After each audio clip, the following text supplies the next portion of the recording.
Genesis chapter 24, I'm going to do in two parts because it has 67 verses. So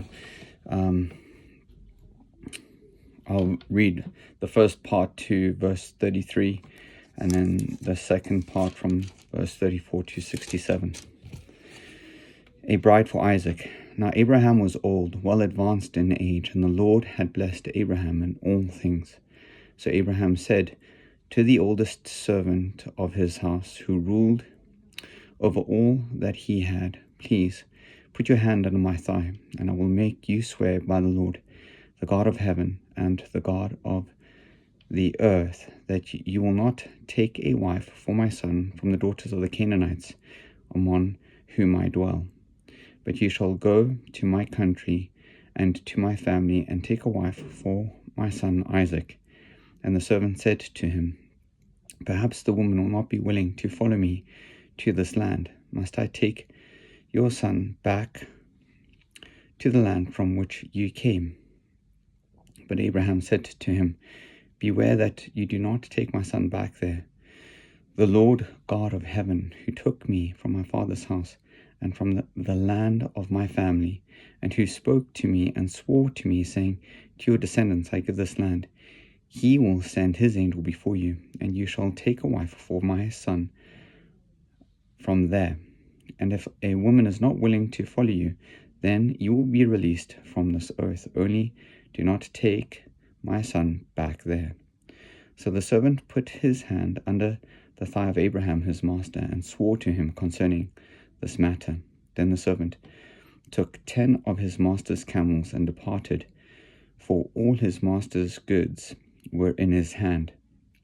And he arose and went to Mesopotamia, to the city of Nahor.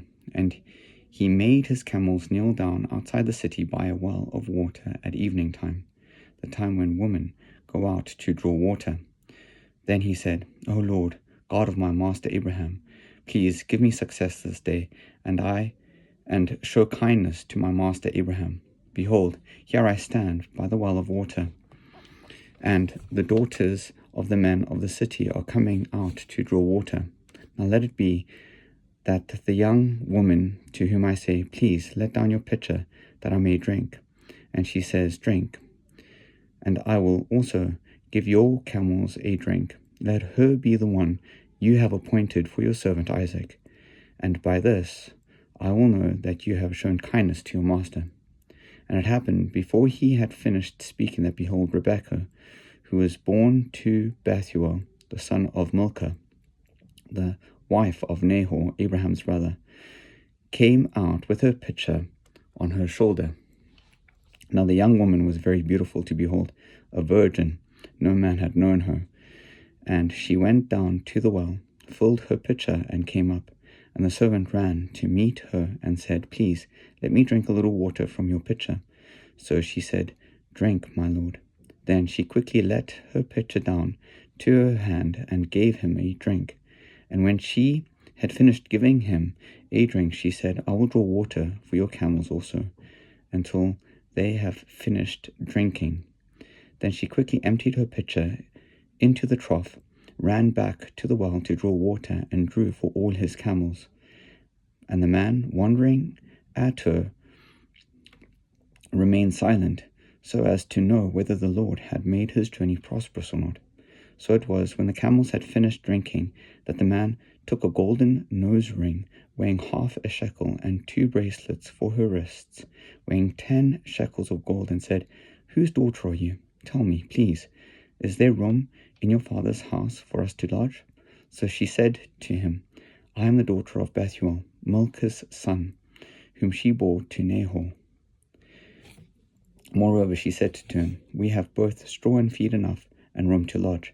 Then the man bowed down his head and worshipped the Lord. And he said, 'Blessed be the Lord God of my master Abraham, who has not forsaken his mercy and his truth toward my master. As for me, being on the way, the Lord led me to the house of my master's brethren.' So the young woman ran and told her mother's household these things. Now Rebekah had a brother whose name was Laban, and Laban ran out to the man by the well. So it came to pass, when he saw the nose ring and the bracelets on his sister's wrists, and when he heard the words of his sister Rebekah, saying, Thus the man spoke to me, that he went to the man, and there he stood by the camels at the well. And he said, Come in, O blessed of the Lord. Why do you stand outside? For I have prepared the house and a place for the camels. Then the man came to the house, and he unloaded the camels and provided straw and feed for the camels, and water to wash his feet and the feet of the men who were with him. Food was set before him to eat, but he said, I will not eat until I have told about my errand. And he said, Speak on.